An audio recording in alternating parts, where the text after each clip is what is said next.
ಹೊಲೆಯರು ಮಾದರು ರಾಜರು. ಪಾಠ 3. ದ್ರಾವಿಡ ಪದದ ಉತ್ಪತ್ತಿ ಒಂದು ಹೊಸ ವಿಚಾರ. Yet the origin of the word Dravida has hitherto not been explained. Gustave ಒಪರ್ತ್ 1888. ದ್ರಾವಿಡ ಎಂಬ ಪದದ ಉತ್ಪತ್ತಿ ಹೇಗೆ ಆಯಿತು ಎಂಬ ಬಗ್ಗೆ ಇಲ್ಲಿಯ ತನಕ ಯಾರೂ ಸರಿಯಾಗಿ ವಿವರಿಸಿಲ್ಲ ಎಂಬ ಗುಸ್ತಾವ್ ಒಪರ್ತ್ ರವರ ಅಂದಿನ ಮಾತು ಇಂದಿಗೂ ನಿಜವಾಗಿದೆ. ದ್ರಾವಿಡ ಪದದಿಂದ ತಮಿಳ ಎಂಬ ಪದ ಹೇಗೆ ಆಯಿತು ಎಂದು ಹೇಳುವ ಪಂಡಿತರಿಗೆ ಕೊರತೆ ಇಲ್ಲ. ಆದರೆ ದ್ರಾವಿಡ ಪದ ಹೇಗೆ ಹುಟ್ಟಿತು, ಏಕೆ ಹುಟ್ಟಿತು ಎಂಬುದನ್ನು ಹೇಳಲು ಅವರೆಲ್ಲ ತಡವರಿಸಿ ಹೇಳದೆ ತೆಪ್ಪಗೆ ನಿಲ್ಲುತ್ತಾರೆ. ನಾನು ಈ ಬಗ್ಗೆ ಅಧ್ಯಯನ ಕೈಗೊಂಡು ಕಂಡುಕೊಂಡ ಸತ್ಯವನ್ನು ಇಲ್ಲಿ ತಿಳಿಸಲು ಇಚ್ಛೆ ಪಡುತ್ತೇನೆ. ಸೆಲ್ಟಿಕ್ ಜನರ ಐತಿಹ್ಯಗಳು ಹಾಗೂ ಅವರ ನಂಬಿಕೆಗಳು, ಅವರ ಹಿಂದಿನ ಧರ್ಮದ ಬಗ್ಗೆ ಥಿಯರಿ ಬೋರ್ಡಾಸ್ ರವರು ಬರೆದಿರುವ ಸೆಲ್ಟಿಕ್ ಮಿಥಾಲಜಿ ಎಂಬ ಪುಸ್ತಕದಲ್ಲಿ ಪುಟ 16ರಲ್ಲಿ ಧ್ರುವಿದರ ಬಗ್ಗೆ ನಮೂದು ಇದೆ. ಅವರನ್ನು ಧ್ರುವಿದರು ಅಥವಾ ಧ್ರುವಿಡರು ಎಂದು ಕರೆಯಲಾಗುತ್ತಿತ್ತು. ಮೂಲತಃವಾಗಿ ಈ ಪದದ ಬಳಕೆಯನ್ನು ಅವರು ತಮ್ಮ ಸಮಾಜದ ಪೂಜಾರಿಗಳಿಗೆ ಬಳಸುತ್ತಿದ್ದರು. The druids, in etymology the term comes from Druvid, very visionary or very learned, were priests of the Celtic religion. They possessed the knowledge, they held the office and educated the young. At the top of the hierarchy, the Druids constituted a powerful caste, answerable only to the authority of the Celtic king, whose actions they influenced. Druid, Dravid, Dravida ಎಂದು ನಾವು ಸಮೀಕರಿಸಬಹುದು. ಯುರೋಪಿನ Celtic ಜನರೇ ಭಾರತಕ್ಕೆ ವಲಸೆ ಬಂದ ಆರ್ಯರು ಎಂದರೆ ತಪ್ಪಲ್ಲ. ಅಥವಾ ಅವರೂ ಸಹ ಭಾರತಕ್ಕೆ ವಲಸೆ ಬಂದ ಆರ್ಯ ಪಂಗಡಗಳಲ್ಲಿ ಒಬ್ಬರಾಗಿರಬಹುದು. ಈ ಸೆಲ್ಟಿಕ್ ಜನರ ಪುರಾಣಗಳಲ್ಲಿ ಕಾಣಿಸಿಕೊಳ್ಳುವ ದೇವತೆಗಳಿಗೂ ಆರ್ಯ ಧರ್ಮದ ರಾಮಾಯಣ ಮತ್ತು ಮಹಾಭಾರತದಲ್ಲಿ ಕಾಣಿಸಿಕೊಳ್ಳುವ ದೇವತೆಗಳಿಗೂ ಅಪಾರ ಪ್ರಮಾಣದಲ್ಲಿ ಸಾಮ್ಯತೆಗಳಿವೆ. ಯುರೋಪಿನಲ್ಲಿ ಕಾಣಿಸಿಕೊಂಡ ಭೀಕರ ಹಿಮಪಾತವನ್ನು ತಪ್ಪಿಸಿಕೊಳ್ಳುವುದಕ್ಕೆ, ಬರಗಾಲವನ್ನು ತಪ್ಪಿಸಿಕೊಳ್ಳುವುದಕ್ಕೆ ಅಥವಾ ಹೊಸ ಜೀವನ ಅರಸುತ್ತಾ ಹೊರಟ ಈ ಸೆಲ್ಟಿಕ್ ಜನರು ಮತ್ತು ಅವರಂತೆಯೇ ಇದ್ದ ಬೇರೆ ಬೇರೆ ಬುಡಕಟ್ಟಿನವರು ಭಾರತಕ್ಕೆ ವಲಸೆ ಬಂದಾಗ ಅವರಿಗೆ ಎದುರಾದ ಹಾಗೂ ನಾಗರಿಕತೆಯಲ್ಲಿ ಅತ್ಯುನ್ನತ ದರ್ಜೆಗೆ ಏರಿದ್ದ ಭಾರತದ ಮೂಲ ನಿವಾಸಿಗಳನ್ನು ಕಂಡು ಅವರ ಆಚರಣೆಗಳು ಮತ್ತು ಧರ್ಮದ ಪರಿಯನ್ನು ಗಮನಿಸಿ ಅವರಿಗೆ ಜಾಣರು, ಬುದ್ಧಿವಂತರು ಹಾಗೂ ಓದುವವರು ಎಂದು ಕರೆಯಲು ಧ್ರುವಿಡ ಎಂದು ಕರೆಯುತ್ತಾರೆ. ಧ್ರುವಿಡ ಎಂಬ ಪದವು ನಾಗರಿಕತೆಯಲ್ಲಿ ಮೇಲಿನ ಸ್ತರದಲ್ಲಿದ್ದವರನ್ನು ಗುರುತಿಸಲು ಬಳಕೆಯಾದ ಪದ. ಈ ಪದವನ್ನು ಕ್ರಮೇಣ ಅವರ ಭಾಷೆಗೆ, ಅವರ ಧರ್ಮಕ್ಕೆ ಮತ್ತು ಅವರ ದೇಶಕ್ಕೆ ಬಳಸಲಾಗಿದೆ. ಹಾಗಾಗಿ ದ್ರಾವಿಡರು, ದ್ರಾವಿಡ ಭಾಷೆಗಳು, ದ್ರಾವಿಡ ದೇವತೆಗಳು, ದ್ರಾವಿಡ ದೇಶ, ದ್ರಾವಿಡ ಧರೆ, ದ್ರಾವಿಡ ಕಟ್ಟಡ ಶೈಲಿ ಮತ್ತು ಇತ್ಯಾದಿ ಪದಗಳು ಹುಟ್ಟಿದವು. ದ್ರಾವಿಡ ಭಾಷೆಗಳು ಹಲವಾರು ಇವೆ. ಆದರೆ ಅವುಗಳೆಲ್ಲವೂ ತಾವು ಬೆಳೆದು ಬಂದ ಭೌಗೋಳಿಕ ಕ್ಷೇತ್ರದ ಅನುಗುಣವಾಗಿ ಮತ್ತು ಇತರೆ ಕಾರಣಗಳಿಂದಾಗಿ ತಮ್ಮ ಹೆಸರುಗಳನ್ನು ಪಡೆದಿವೆ. ಇಲ್ಲಿ ದ್ರಾವಿಡ ಪದದಿಂದ ನೇರವಾಗಿ ತಮಿಳು ಎಂಬ ಪದ ಬಂದಿದೆ ಎಂದು ಹಲವು ಪಂಡಿತರು ಹೇಳುತ್ತಾರೆ. ಆ ರೀತಿ ಆಗಿರಬಹುದು ಅಥವಾ ಆಗಿರದೆಯೂ ಇರಬಹುದು. ತಮಿಳು ಪದವು ಮಲೈ ಮೇಲೆ ಇದ್ದ ಜನರ ಮಾತಾಗಿದ್ದರೆ ಅದು ದ್ರಾವಿಡ ಎಂಬ ಪದದಿಂದ ಹುಟ್ಟಿರಬೇಕಾದ ಅವಶ್ಯಕತೆ ಇರುವುದಿಲ್ಲ.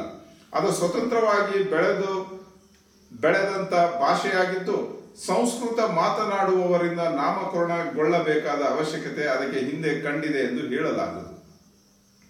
ತಿರು ಎಂಬ ಪದಕ್ಕೆ ಸುಮೇರಿಯನ್ ಭಾಷೆಯಲ್ಲಿ ರಾಜನ ಆಸ್ಥಾನಕ್ಕೆ ಸಂಬಂಧಿಸಿದವು ಅಥವಾ ಅರಮನೆಯ ಮಗ ಎಂಬ ಅರ್ಥಗಳಿವೆ. ಅಂದರೆ ಅರಮನೆಯಲ್ಲಿ ಕೆಲಸ ಮಾಡುವ, ಅರಮನೆಗೆ ಸಂಬಂಧಿಸಿದ ಅಥವಾ ಅರಮನೆಯವ ಎಂದು ಅರ್ಥ. ಆ ಬಗ್ಗೆ ಈ ಕೆಳಗಿನ ಆವರಣದಲ್ಲಿ ನಾನು ಸುಮೇರಿಯನ್ ಮತ್ತು ಅಕಾಡಿಯನ್ ಪದಗಳನ್ನು ಬರೆದಿರುತ್ತೇನೆ. ತಿರುಮಲ, ತಿರುಮಳ, ತಿರುಮಲೈ ಮತ್ತು ತಿರುಮಾಳ ಎಂಬೆಲ್ಲ ಪದಗಳ ಅರ್ಥ ಮಲ ಅಥವಾ ಮಾಲ ಅಥವಾ ಮಾಳ ದೊರೆಗಳಿಗೆ ಸಂಬಂಧಿಸಿದ ಎಂದು ಅರ್ಥ. ಅಂದರೆ ಮಾಳವ ದೊರೆಗಳ ಭಾಷೆ ತಿರುಮಳ ಅಥವಾ ತಮಿಳವಾಗಿತ್ತು. ಅದೇ ನಂತರ ತಮಿಳು ಆಗಿದೆ. ನಾನು ದ್ರಾವಿಡ ಮತ್ತು ತಮಿಳು ಈ ಎರಡು ಪದಗಳು ಎರಡು ಬೇರೆ ಬೇರೆ ಮೂಲದಿಂದ ಬಂದಿವೆ ಎಂದು ಪ್ರತಿಪಾದಿಸುತ್ತೇನೆ. ಅಂದರೆ ದ್ರಾವಿಡ ಪದವು ಸೆಲ್ಟಿಕ್ ಮೂಲದಿಂದ ಅಂದರೆ ಆರ್ಯ ಮೂಲದಿಂದ ಬಂದ ಪದವಾಗಿದೆ, ಹಾಗೂ ತಮಿಳು ಎಂಬ ಪದವು ಮಾಳವ ಮೂಲದಿಂದ ಬಂದಿದೆ. ಈ ಮಾಳವ ಭಾಷೆಯು ಕನ್ನಡ ಹಾಗೂ ತಮಿಳು ಒಟ್ಟಾಗಿ ಇದ್ದ ಸ್ಥಿತಿ ಎಂದು ಅರಿಯಿರಿ. ದ್ರಾವಿಡ ಜನಾಂಗಗಳು ಮತ್ತು ಅವರ ಭಾಷೆಗಳು ಒಂದೇ ಮೂಲ ನಿವಾಸಿ ಬುಡಕಟ್ಟಿನವರಿಂದ ಹುಟ್ಟಿದ್ದರೂ ಕಾಲಾನುಕ್ರಮದಲ್ಲಿ ಅವರು ಬೇರೆ ಬೇರೆ ಭೌಗೋಳಿಕ ಕ್ಷೇತ್ರಗಳಿಗೆ ಹೋಗಿದ್ದರಿಂದ ಅವರ ಭಾಷೆಗಳು, ಆಚರಣೆಗಳು ಹಾಗೂ ವಿಚಾರಗಳು ಇಂದು ಮೇಲ್ನೋಟಕ್ಕೆ ಬೇರೆ ಬೇರೆ ಎಂದು ಕಂಡರೂ ಅವರಲ್ಲಿರುವ ಒಳತುಡಿತ ಒಂದೇ ಆಗಿದೆ. ಅವರೆಲ್ಲ ಒಂದು ಕಾಲದಲ್ಲಿ ಆರ್ಯರಿಂದಲೇ ಮೇಲ್ವರ್ಗದ ಜನರು, ಜಾಣರು, ಬುದ್ಧಿವಂತರು ಹಾಗೂ ಓದಿದವರು ಎಂದು ಕರೆಯಿಸಿಕೊಂಡ ದ್ರಾವಿಡರು, ಧ್ರುವಿಡರು, ದ್ರಾವಿಡರು, ಧ್ರುವಿದರು ಭಾರತದ ಹೆಮ್ಮೆಯ ಮೂಲ ನಿವಾಸಿಗಳು.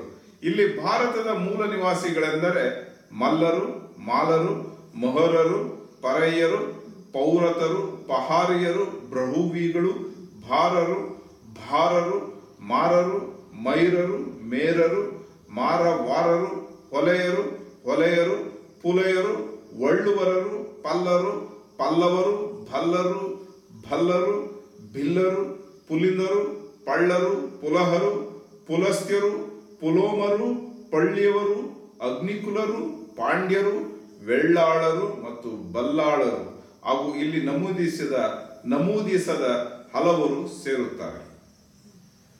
ತಿರುಮಲದ ಮೇಲೆ ಇದ್ದವರು ನಮ್ಮ ಪೂರ್ವಜರು. ತಿರುಪತಿ ತಿಮ್ಮಪ್ಪನು ನಮ್ಮ ಪೂರ್ವಜನೇ ಆಗಿರುತ್ತಾನೆ.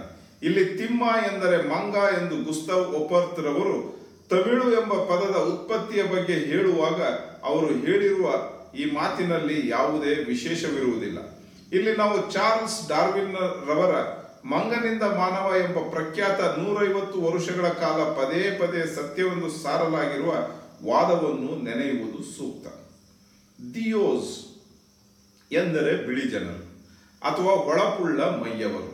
ಬಿಳಿ ಮೈಯ ಆರ್ಯರು ತಮಗೆ ತಾವೇ ದಿಯೋಗಳು ಅಥವಾ ದಿಯೋ ಜನರು ಎಂದು ಕರೆದುಕೊಳ್ಳುತ್ತಿದ್ದರು. ಹಾಗಾಗಿ ದಿಯೋ ಪದದ ಮೂಲದಿಂದ ಬಂದ ಪದ ದೇವ ಅವರಿಗೆ ಇಂದಿಗೂ ದೇವರಾಗಿ ಉಳಿದಿದೆ.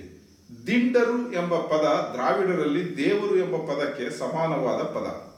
ದ್ರಾವಿಡರು ಗುಡ್ಡ ಬೆಟ್ಟಗಳ ಮೇಲಿಂದ ನೆಲಕ್ಕೆ ಇಳಿದು ಬಂದು ಕಾಡು ಕಡಿದು ಹೊಲ ಮಾಡಿ ಉತ್ತಿ ಬಿತ್ತಿ ಬೆಳೆದು ತಿಂದುಂಡು ಸುಖವಾಗಿದ್ದು ನಗರ ಹಳ್ಳಿ ಪಳ್ಳಿಗಳ ಕಟ್ಟಿದವರು. ಆಗಲೂ ಅವರು ಗುಡ್ಡಗಳ ಮೇಲೆ ತಾವಿದ್ದುದನ್ನು ಮರೆಯಲಿಲ್ಲ. ಅವರಿಗೆ ಗುಡ್ಡಗಳ ಮೇಲಿದ್ದ ಅವರ ಪೂರ್ವಜರೇ ದೇವರುಗಳು. ಅವರ ಗೋರಿಗಳು ಅಥವಾ ಅವರ ನೆನಪಿಗಾಗಿ ಇರಿಸಿದ ಸ್ಮಾರಕಗಳೇ ದೇವಸ್ಥಾನಗಳು. ಹಾಗಾಗಿ ದ್ರಾವಿಡರಲ್ಲಿ ದೇವರಿಗೆ ಸಮಾನವಾದ ಪದ ದಿಂಡರು ಅಂದರೆ ಗುಡ್ಡರು, ಬೆಟ್ಟದವರು, ಪರ್ವತದ ಒಡೆಯರು ಇತ್ಯಾದಿ ಇತ್ಯಾದಿ. ದಿಂಗಿರ್ ಎಂದರೆ ಮಾಳವರಲ್ಲಿ ಹಾಗೂ ಸುಮೇರಿಯನ್ ಜನರಲ್ಲಿ ದೇವರು ಎಂದು ಅರ್ಥ. ಇಲ್ಲಿ ನಾನು ಒಂದು ಆಸಕ್ತಿದಾಯಕವಾದ ವಿಷಯವನ್ನು ಹೇಳಲು ಬಯಸುತ್ತೇನೆ. ಕನ್ನಡದಲ್ಲಿ ಅದರಲ್ಲೂ ಮಾಳವರಲ್ಲಿ ತಿರುಪತಿ ತಿಮ್ಮಪ್ಪನಿಗೆ ಎಂಕು, ಎಂಕಯ್ಯ, ಎಂಕಪ್ಪ, ಎಂಕಣ್ಣ, ವೆಂಕ, ವೆಂಕಯ್ಯ, ವೆಂಕಟೇಶ ಎಂದೆಲ್ಲ ಕರೆಯುತ್ತಾರೆ. ಹಿಂದೆ ಒಂದು ಕಾಲದಲ್ಲಿ ಆಳಿ ಅಳಿದು ಹೋದ ಮಾಳವರ ಅಥವಾ ಸುಮೇರಿಯನ್ನರ ತೆರಿಗೆ ಅಧಿಕಾರಿಯಾಗಿದ್ದವನ ಗುಡಿ ಆಗಿದೆ ಎಂದು ನನ್ನ ಅಭಿಪ್ರಾಯ. ಅಂದು ಆತ ತೆರಿಗೆ ವಸೂಲು ಮಾಡುತ್ತಿದ್ದ. ಇಂದು ದೇವರಿಗೆ ದಕ್ಷಿಣೆ ರೂಪದಲ್ಲಿ ತೆರಿಗೆ ವಸೂಲಿ ಮಾಡುತ್ತಿದ್ದಾನೆ. ಆತನ ಸಾವಿನ ನಂತರ ಅವನ ಸಾಮ್ರಾಜ್ಯದ ಪತನದ ನಂತರ ಅವನ ಸಾಮ್ರಾಜ್ಯದ ಪತನಕ್ಕೆ ಕಾರಣರಾದವರು ಅವನ ಪ್ರಜೆಗಳಿಂದ ತೆರಿಗೆ ವಸೂಲಿ ಮಾಡುವುದಕ್ಕೆ ಆತನ ಹೆಸರನ್ನು ಬಳಸಿದಂತೆ ಕಾಣುತ್ತದೆ. ಹಳೆಯ ಒಂದು ಆಚರಣೆ ಏಕೆ ಆರಂಭವಾಯಿತು ಎಂಬುದನ್ನು ಮರೆತ ಜನ ಆ ಆಚರಣೆಯು ಒಂದಲ್ಲ ಒಂದು ರೂಪದಲ್ಲಿ ಉಳಿದು ಬರಲು ಕಾರಣರಾಗಿದ್ದಾರೆಂದು ನಾನು ಅಭಿಪ್ರಾಯ ಪಡುತ್ತೇನೆ. ಒಂದು ವಿಶೇಷವಾದ ಸಂಗತಿ ಎಂದರೆ ಸುಮೇರಿಯನ್ ದೇವತೆಗಳಲ್ಲಿ ಬುದ್ಧಿವಂತ ಎಂದು ತುಂಬಾ ಮಹತ್ವ ಪಡೆದ ದೇವತೆಯ ಹೆಸರು ಎಂಕಿ. ಸುಮೇರಿಯನ್ ಭಾಷೆಯಲ್ಲಿ ತಿಮ್ ಎಂದರೆ ಮಂತ್ರಿ ಎಂಬ ಅರ್ಥವಿದೆ. ವಿಜಯನಗರ ಸಾಮ್ರಾಜ್ಯದಲ್ಲಿ ಮಂತ್ರಿ ತಿಮ್ಮರಾಯ ಆಗಿ ಹೋಗಿರುವುದನ್ನು ನೆನೆಸಿಕೊಳ್ಳಿರಿ. ಅರವಿಡಂ ಎಂಬುದು ತಮಿಳು ಭಾಷೆಗೆ ತೆಲುಗರು ಹಾಗೂ ಕನ್ನಡಿಗರು ಇಟ್ಟಿರುವ ಹೆಸರು. ಅರವಿಡಂ ಎಂದರೆ ಅಡವಿಡಂ ಎಂದು ಆಗಬಹುದಲ್ಲ. ಅದು ಅಡವಿಯಿಂದ ಬಂದ ಭಾಷೆ ಅಥವಾ ಕಾಡು ಭಾಷೆ ಎಂದೂ ಆಗಬಹುದಲ್ಲ. ಅಂದರೆ ಭೌಗೋಳಿಕ ಕ್ಷೇತ್ರದ ಗುಣಾವಗುಣಗಳನ್ನು ಭಾಷೆಗೆ ಅಥವಾ ಜನಾಂಗಗಳಿಗೆ ಆರೋಪಿಸುವುದು ಹೊಸತೇನಲ್ಲ. ಹಾಗಾಗಿ ಇದು ಕಾಡು ಜನರ ಭಾಷೆ ಎಂದು ನಾವು ಈ ಮೇಲಿನ ಚರ್ಚೆಗಳಿಂದಲೇ ಸ್ಥಾಪಿಸಬಹುದು.